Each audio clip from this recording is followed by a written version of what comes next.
How to claim Spotify artist profile. Hey everyone, welcome back to the channel.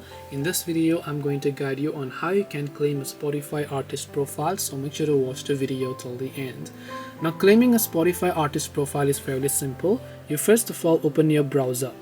Once you open your browser, just go to artist.spotify.com. I will make sure to drop a link below, artist.spotify.com.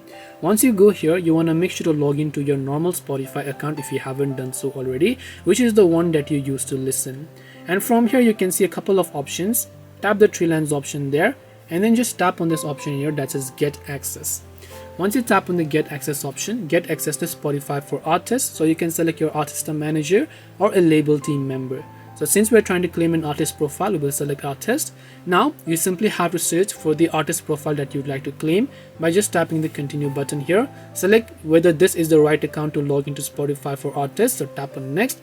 Now all you have to do is simply search for the artist profile that you would like to claim here, and after you have done that, you can just go ahead and select your profile, and then you should be able to claim it. This way you can claim artist profile on Spotify. Hope this video was very helpful. If you have got any questions, then feel free to leave them down below. Thank you for watching and see you soon in our next video.